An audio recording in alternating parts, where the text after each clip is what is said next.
Greetings historians, welcome to Lore of the Dragon. Recently, Ripto has found his way into the tournaments hosting other individuals from various universes, including but not limited to Crash Bandicoot's a version of Entropy, and more.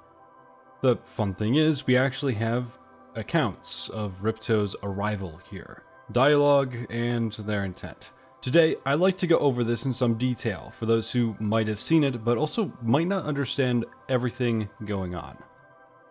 Now, let me make an introduction to who Ripto is for the uninitiated. Ripto is apparently some sort of sorcerer who we first become aware of when he accidentally was brought to Avalar, and wished to take it over and form his own kingdom called Riptonia. His efforts were thwarted by Spyro the Dragon, and after that, he and Spyro would encounter each other again and again, each time Ripto making his disdain for dragons clear as day.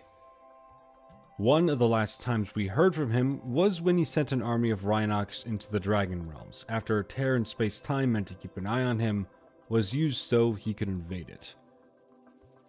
This also takes place in a different interpretation of the Dragon Realms, which out of universe might be its own dimension, but I'm not sure.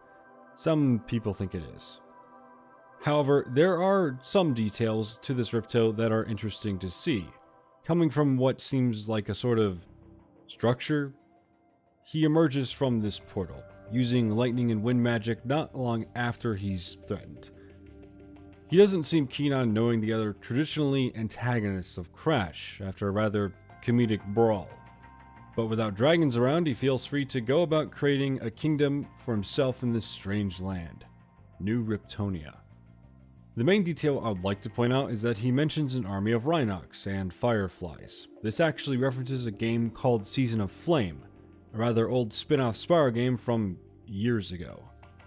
As well, the text at the very beginning of this comic says, across the universe.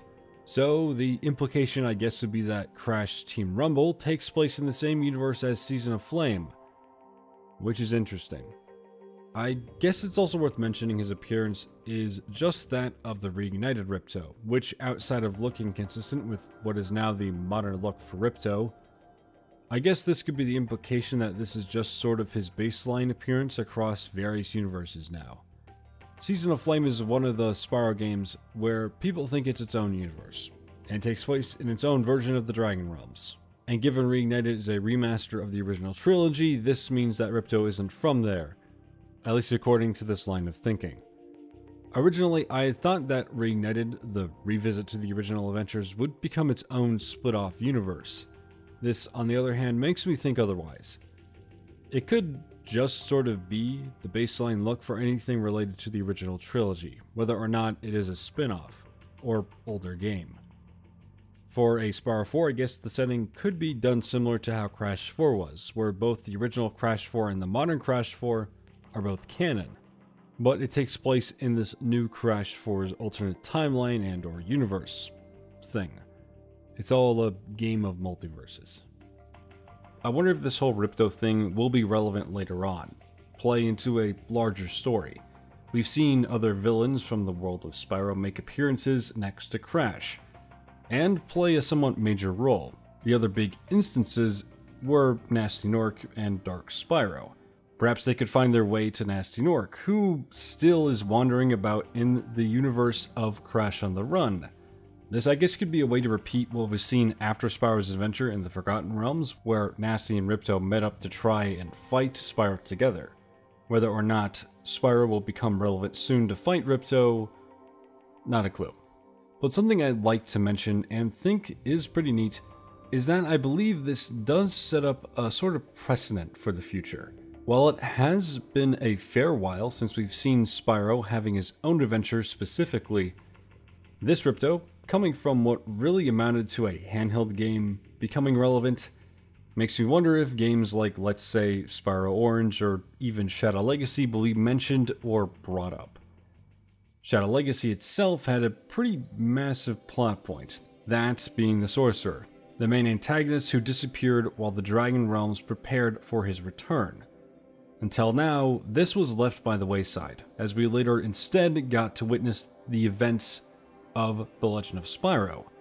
However, if the largely less popular adventures of Spyro are getting mentioned, could it be the case that we get some conclusions or continuations to stories left behind for decades? Honestly, I'm not sure, but I hope we do. At least to get, perhaps, some closure on plot points that were never truly seen through. For now though, it seems that we'll have to wait and see, given the fact there isn't much to go on other than already established lore. As always, big thank you to my Patreons, Abyssal Blue, ConquerFan91, Eric Manuel, Jabby, Kyasushin, Lacko312, Lawsy, Nightmare Spyro, and Shaggy. I'll see you all the next time we talk. Stay safe, historians.